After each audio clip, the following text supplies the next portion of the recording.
Sydney Marathon 2025. Did you get in? In this video, I'm going to let you know if I'll be on the starting line on August 31 for Sydney's first ever World Marathon Major. Hi guys, how's it going? Welcome back to the channel. Thanks very much for stopping by to check out this video. I'm currently editing this video. I've just finished filming and I've discovered that there's some background noise in this video. I was in my garage. I had the garage door open while I was filming. It was pissing down with rain outside, so there's a bit of shh every now and then in this video. That's the rain outside. Unfortunately, it's come through on the microphone. I do apologize for that. I hope it doesn't stop you from watching this video. Sydney Marathon 2025, the ballot results dropped this week. Were you one of the lucky ones to score a spot on the starting line for August 31? Let me know down in the comments. For me, yep, I'm going to Sydney. I was fortunate enough to be drawn in the ballot. I've already booked accommodation, just got to worry about some flights now. Excited, surprised, really can't wait now for August to roll around and run the Sydney Marathon. Apart from being my second World Marathon Major, Sydney will take on a greater emphasis for me because I'll be raising money for a charity. I haven't done this before in any of my running career, but I'm quite eager to jump in and raise some money for Heart Research Australia. I'll get to my reasons in a minute about why I'm raising money for this organisation, but I just want to let you know that this isn't a charity entry that I've got for the Sydney Marathon. I did pay for my own entry because I have had some issues with my heart over the past 12 months. I thought this was a good opportunity to just raise the awareness a little bit about heart research here in Australia and the prevention of heart disease. Just a little bit of background here, and I'm sure many of you have heard this before. About 12 months ago, I had a sleep study done, and I mentioned to the specialist that I had noticed a change in my breathing, especially when I was running. They ordered a CT scan on my heart. The results came back from that there was a lot of calcium buildup around my heart. It was actually 91 percentile, which placed me in the highest bracket for possible heart disease in the future. I've been on medication now for almost 12 months, and when I was scrolling through all the listed charities that were attached to the Sydney Marathon, I really wanted to find something that was heart related, and Heart Research Australia I thought was a good one to go with because obviously they're doing research into heart disease. Yeah, I hope that I can just raise a little bit of money for them to help with their research. This is not a hard sell, guys, but I just wanted you to realise the extra importance that Sydney will mean to me. If you do want to donate to my fundraising efforts, guys, here's the link on screen now to my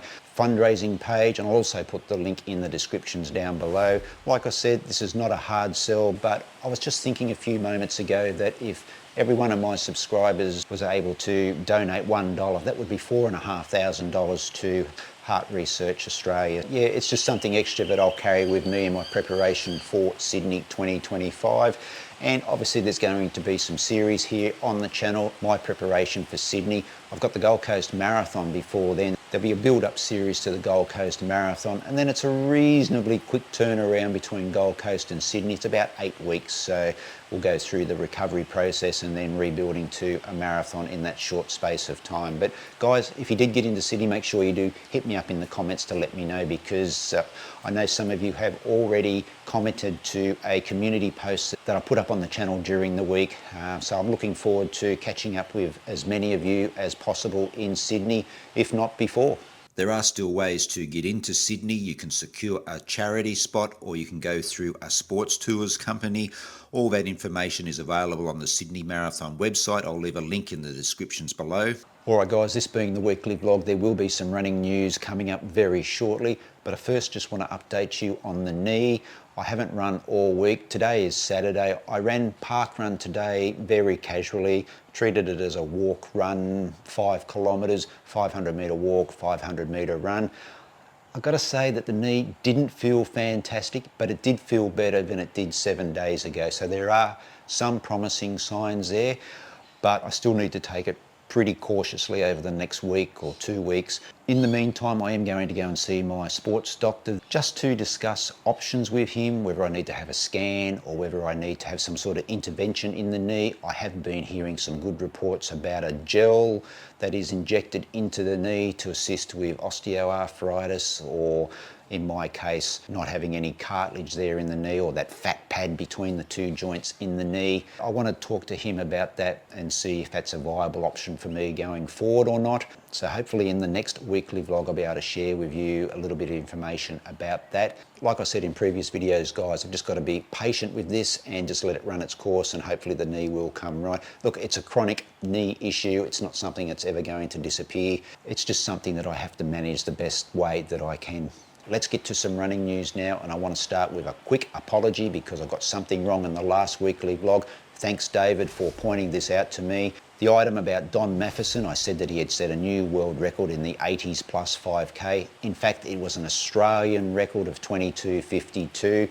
I went digging for the actual world record time, and what I was able to find was it was a 22:41 or 42 time that was set by Stephen Crichton back in 2007 in the UK. So again, my apologies to Don and to everyone else for getting that information wrong. And just further to that apology, I want to also correct my mistake. In a recent video, I did say about the Sydney Marathon being the second Southern Hemisphere World Marathon Major. For some reason, I thought Tokyo was in the Southern Hemisphere, but that is completely incorrect. Sydney is the first Southern Hemisphere World Marathon Major. Nobody picked me up on that, and it wasn't until my wife Trish questioned me about what was the second Southern Hemisphere Marathon. I replied Tokyo, and she went, I don't think so. I think Tokyo is in the Northern Hemisphere. So guys, sorry there, my geography is not crash hot. Okay, with those two stuff-ups out of the way, let's look at some latest running news. And the Boston Athletics Association dropped their elite fields for the Boston Marathon in April. Wow, these fields, the men's and the women's, are stacked. Last year's champions, Sisay Lema from Ethiopia and Helen Obiri from Kenya, they're both back to defend their titles. Obiri is going for her third Boston Marathon win in a row. If she was able to do so, then she would be just the fifth woman, I think it is, to complete that feat, but she's up against a quality lineup. In fact, the men's and the women's lineup is probably one of the best I have seen for a major marathon in recent times. And just reading off the BAA press release that was sent out this week, 21 men have run sub 209, 17 women have run sub 223. Aside from Obiri, we've got, I'm going to get these names wrong, guys, so stick with me, Ethiopia's Amani Bariso, a lifetime best of 2:14:58.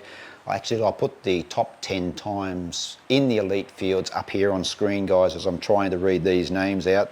Also from Ethiopia, we've got Yalamzurf Yehahala, a 2:16:52 lifetime best. Also in the field, we've got Edna Kiplagat, a two-time winner of the Boston Marathon 2017 and 2021. We've also got Sharon Laketti in the field as well, last year's runner-up in Boston, and she was also fourth in the Olympic Marathon in Paris last year. We've also got a number of runners who have placed in world marathon majors, so that's going to be a great women's race. And on the men's side, apart from Lema, we've also got Evans Chebet, who is a two-time Boston Marathon champion. He was third back in 2024. We've also got John Career, who won the Chicago Marathon last year. And there's a whole range of American athletes in there as well. And I'm really happy to see, for the first time in, well, for as long as I can remember, that there is an Australian in the elite field. Pat Tiernan, 2:7:45, a lifetime best. I think that ranks him as the third fastest Australian marathoner ever. Really excited to see how Tiernan will go in Boston, because he's relatively new to the marathon scene, and he did have that gutsy run in Paris last year as well. That Boston Marathon is going to be a quality watch, and if you can get somewhere to see that on April, I don't even know what the date is, but it does fall on Patriots Day, so I'll put the date up here somewhere, guys, so that you can jot that down in your calendars, because that will be a marathon not to miss. Now, a little bit of running news to finish closer to home. In fact, it's really close to Brisbane, and that is coming from the Jetty to Jetty. I understand that they will be running a marathon as part of their festival in July this year. Now this is not open to everyone, it's going to be by application only. It's a bit of, I guess you could say, a test event for 2026 when they will be celebrating their 40th year, and there will be the inclusion of an official marathon in 2026. If you go to the Jetty to Jetty website, here on screen, guys, I'll leave a link down in the descriptions as well. You can find out more information about that application procedure. My understanding is that they are going to run the half marathon course twice. I haven't done this event, but it is a very picturesque run on the Redcliffe Peninsula, running alongside Moreton Bay. Drop that one in your diaries as well, guys. It's a very popular day, the half marathon, the 10 kilometres, and the supporting shorter events. I do know a number of runners who have run it, and they have always spoken very highly of how well organised the day is, and I guess with their 40th anniversary coming up in 2026, what better way than to celebrate with a marathon. I'm not sure if you can hear it, guys, or whether you heard it earlier in the video, but it's raining outside and I'm in the garage filming this video. I've got the garage door up, so you might have heard in the background a bit of noise, and that's what it is, it's raining. But I'm signing off now. That's about it for the weekly vlog this time around. Thanks very much for watching. If you've made it all the way through to this point in the video, let me know in the comments down below what you're up to, what events you're planning to do in 2025. Are you coming to Sydney? Are you going to the Gold Coast? It'd be really great to catch up with as many as possible at those events, plus others throughout the year. If you have made it all the way through to this point in the video, really do appreciate you watching. Make sure you show this video and the channel some love by hitting that like button. Share and comment on this video, would really appreciate that too. And if you're not a subscriber to the channel, go ahead and hit that subscribe button and tap that notification bell so that you are notified when the next video drops here on the channel. That's it for now, guys. Take care, and I'll see you real soon.